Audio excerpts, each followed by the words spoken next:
Hi friends, welcome back to my YouTube channel. ಎಲ್ಲರೂ ಹೇಗಿದ್ದೀರಾ? ಚೆನ್ನಾಗಿದ್ದೀರಾ ಅಂತ ಅಂದ್ಕೊಂಡಿದ್ದೀನಿ. ನನ್ನ ಹೆಸರು ಈಗಾಗಲೇ ಗೊತ್ತಿದೆ, ಕಮಲಾಬಾಯಿ. ಬನ್ನಿ ವಿಡಿಯೋ ಸ್ಟಾರ್ಟ್ ಮಾಡೋಣ. ಏನಪ್ಪ ಅಂದರೆ ನಾನಿವತ್ತು ತೋರಿಸ್ಕೊಡ್ತೀನಿ ಬಿಸಿ ಬಿಸಿ ಮಸಾಲ ಕುರ್ಮಾ.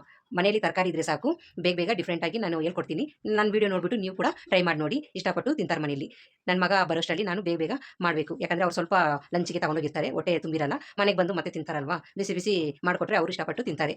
ಬನ್ನಿ, ಅದಕ್ಕೇನೇನು ಬೇಕು ನಾನು ನಿಮ್ಮ ಜೊತೆ ಶೇರ್ ಮಾಡ್ಕೊತೀನಿ. ಇದಕ್ಕೆ ಏನೇನು ಬೇಕು ಇಂಗ್ರೀಡಿಯೆಂಟ್ಸು, ತರಕಾರಿ ಫಸ್ಟ್ ತೋರಿಸ್ತೀನಿ. ಬೀನ್ಸು, ಕ್ಯಾರೆಟು, ಆಲೂಗಡ್ಡೆ, ಬಟಾಣಿ ಎತ್ಕೊಂಡಿದ್ದೀನಿ. ಆಲ್ರೆಡಿ ನಾನು ಪೇಸ್ಟ್ ಮಾಡಿ ಇಟ್ಕೊಂಡ್ಬಿಟ್ಟಿದ್ದೀನಿ. ಟೊಮೆಟೊ ಒಂದು 3 ಟೊಮೆಟೊ ಇಟ್ಕೊಂಡಿದ್ದೀನಿ. ಕಾಯಿ ತುರಿ ಪೇಸ್ಟ್ ಮಾಡ್ಕೊಂಡಿದ್ದೀನಿ. ಈರುಳ್ಳಿ 3 ಹಸಿಮೆಣಸಿನ್ಕಾಯಿ ಇದ್ರ ಜೊತೆಯಲ್ಲಿ ಪೇಸ್ಟ್ ಮಾಡ್ಕೊಂಡಿದ್ದೀನಿ. ಕೊತ್ತಂಬರಿ, ಶುಂಠಿ ಬೆಳ್ಳುಳ್ಳಿ ಪೇಸ್ಟು, ಅರಿಶಿನ 1/4 ಟೀ ಸ್ಪೂನು, ಕರಿಬೇವು, ಚಕ್ಕೆ 1, ಲವಂಗ 2, ಎಣ್ಣೆ. ಈಗ ಎಣ್ಣೆ ಹಾಕ್ತಾಯಿದ್ದೀನಿ ನಾನು ಒಂದು 3-4 ಟೀ ಸ್ಪೂನ್ ಹಾಕ್ತಾಯಿದ್ದೀನಿ. ಈಗ ಎಣ್ಣೆ ಬಿಸಿಯಾಗಿದೆ, ಸಾಸಿವೆ ಹಾಕ್ತಾಯಿದ್ದೀನಿ, ಜೀರಿಗೆ. ಈಗ ಚಿಟಪಟ ಅನ್ನೋವಾಗ ಕರಿಬೇವು, ಯಾಲಕ್ಕಿ, ಚಕ್ಕೆ, ಲವಂಗ, ಕಸ್ತೂರಿ ಮೆಥಿ ಇದ್ರಲ್ಲಿ ಹಾಕ್ತಾಯಿದ್ದೀನಿ. ಈಗ ಇದನ್ನು ಹಾಕ್ತೀನಿ. ಈಗ ಈರುಳ್ಳಿ, ಹಸಿಮೆಣಸಿನ್ಕಾಯಿ ಇದನ್ನು ಹಾಕಿ ಪೇಸ್ಟ್ ಮಾಡ್ಕೊಂಡಿದ್ನಲ್ವ, ಅದನ್ನು ಹಾಕ್ತಾಯಿದ್ದೀನಿ. ಇದು ಹಸಿ ವಾಸನೆ ಹೋಗೋ ಗಂಟ ನಾವು ಈ ಥರ ಮಾಡ್ಕೊಬೇಕು.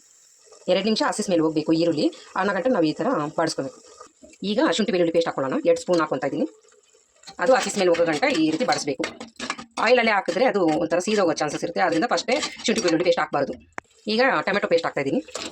ಅದೂ ಹಸಿ ಸ್ಮೆಲ್ ಹೋಗಬೇಕು ಅನ್ನೋ ಗಂಟ ನಾವು ಈ ರೀತಿ ಬಾಡಿಸ್ಕೊಳ್ಳೋಣ 1-2 ನಿಮಿಷ. ಈಗ ಕಾಯಿ ತುರಿ ಪೇಸ್ಟ್ ಮಾಡ್ಕೊಂಡಿದ್ನಲ್ವ, ಅದನ್ನು ಹಾಕ್ತಾಯಿದ್ದೀನಿ. ಅದನ್ನು 1-2 ನಿಮಿಷ ಈ ರೀತಿ ಬಾಡಿಸ್ಕೊಬೇಕು. ಎಲ್ಲ ಸಪ್ರೇಟು ಪೇಸ್ಟ್ ಮಾಡಿಕೊಂಡು ಈ ರೀತಿ ಎಣ್ಣೆಯಲ್ಲಿ ಬಾಡಿಸ್ಕೊಂಡ್ರೆ ಅದು ಡಿಫ್ರೆಂಟು ಟೇಸ್ಟ್ ಆಗಿಬರುತ್ತೆ ಸ್ಮೆಲ್ಲು. ಆದ್ದರಿಂದ ಈಗ ತರಕಾರಿ ಎತ್ತಿಟ್ಕೊಂಡಿದ್ನಲ್ವ, ತರಕಾರಿ ಹಾಕೋಣ. ಅದನ್ನು 1-2 ನಿಮಿಷ ಇದರಲ್ಲೇ ನಾವು ಫ್ರೈ ಮಾಡೋಣ. ಈಗ ಅರಿಶಿನ, ಧನಿಯಾ, ಅಚ್ಕಾರದ ಪುಡಿ ಹೇಳಿದ್ನಲ್ವ, ಅದನ್ನು ಹಾಕ್ಕೊತಾ ಇದ್ದೀನಿ. ಈಗ ರುಚಿಗೆ ತಕ್ಕಷ್ಟು ಉಪ್ಪನ್ನು ಹಾಕ್ತಾಯಿದ್ದೀನಿ. ನಾನು ಮಾಡೋದು ಒಂದು 4-5 ಜನ ತಿನ್ಬೋದು, ಆ ರೀತಿ ಮಾಡ್ತಾಯಿದ್ದೀನಿ. ಎಲ್ಲ ಹಾಕ್ಬಿಟ್ಟು ಇನ್ನೊಂಚೂರು 2 ನಿಮಿಷ ಹಸಿ ಸ್ಮೆಲ್ ಹೋಗೋ ಗಂಟ ಬಾಡಿಸ್ಕೊಬೇಕು. ಉಪ್ಪು ಎಲ್ಲ ಅದರಲ್ಲಿ ಬೇರಿಬೇಕಲ್ವಾ, ಅದರಿಂದ ಖಾರ ಎಲ್ಲ. ಈಗ ಒಂಚೂರು ನೀರನ್ನ ಹಾಕೊಳ್ಳೋಣ, ನೋಡಿಕೊಂಡು ಹಾಕೊಳ್ಳಿ. ಅಷ್ಟೊಂದು ಗಟ್ಟಿಗೂ ಇರಬಾರ್ದು, ಅಷ್ಟೊಂದು ತೆಳ್ಳಗೂ ಇರಬಾರ್ದು. ಯಾಕಂದರೆ ಚಪಾತಿಗೆ, ಪೂರಿಗೆ, ಗೀ ರೈಸ್ ಮಾಡಿದ್ರೆ ಇದಕ್ಕೆಲ್ಲ ಗಟ್ಟಿಯಾಗಿ ತಿಕ್ಕಾಗಿರ್ಬೇಕಲ್ವಾ, ಅದರಿಂದ ರೈಸ್ಗಂದರೆ ಸ್ವಲ್ಪ ನೀರು ಹಾಕ್ಕೊಳ್ಳಿ. ಈಗ ಕೊನೆಯದಾಗಿ ಕೊತ್ತಂಬರಿ ಹಾಕ್ತಾಯಿದ್ದೀನಿ. ಈಗ ಈ ರೀತಿ ಕುದಿ ಬರುವಾಗ ಲಿಡ್ನ ಕ್ಲೋಸ್ ಮಾಡೋಣ. 1 ವಿಜಿಲ್ ಬಂದರೆ ಲಿಡ್ನ ಆಫ್ ಮಾಡಬೇಕು, ಗ್ಯಾಸ್ನ. ಬೇಗನೆ ಆಗುತ್ತೆ, ಯಾಕಂದರೆ ಕುಕ್ಕರಲ್ಲಿ ಬೇಗ ಆಗುತ್ತೆ. ಆಫೀಸ್ಗೆ ಹೋಗೋರು ಎಲ್ಲ ಇರ್ತಾರಲ್ವಾ, ಅದರಿಂದ ಕುಕ್ಕರಲ್ಲಿ ಮಾಡಿದ್ರೆ ಬೇಗ ಆಗುತ್ತೆ. ಬಿಸಿ ಬಿಸಿ ಕುರ್ಮಾ ರೆಡಿ ಆಗಿದೆ ನೋಡಿ. ಈಗ ನನ್ನ ಮಗ ಬಂದಿದ್ದಾನೆ, ಅವ್ನು ಟೇಸ್ಟ್ ಮಾಡಿ ಹೇಳ್ತಾನೆ ಯಾವ ರೀತಿ ಇದೆ ಅಂತ. ಸೂಪರ್ ಆಗಿದೆ ನಮ್ಮ ಅಮ್ಮ ಮಾಡಿದ್ದು. ನಾನು ತಿಂದು ನಿಮಗೆ ಟೇಸ್ಟ್ ಹೇಗಿದೆ ಅಂತ ಹೇಳ್ತೀನಿ.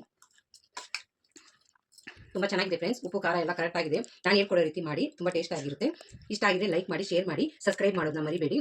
ಪಾಪು ಅಳ್ತಾ ಇದ್ದ. ಕ್ಲಿಯರಾಗಿ ಅರ್ಥ ಆಗಿಲ್ಲ ಅಂದರೆ ಲಾಂಗ್ ವೀಡಿಯೋದಲ್ಲಿ ಅಪ್ಲೋಡ್ ಮಾಡಿದ್ದೀನಿ, ಸಬ್ಸ್ಕ್ರೈಬ್ ಮಾಡೋದು ಮರಿಬೇಡಿ. ಬಾಯ್.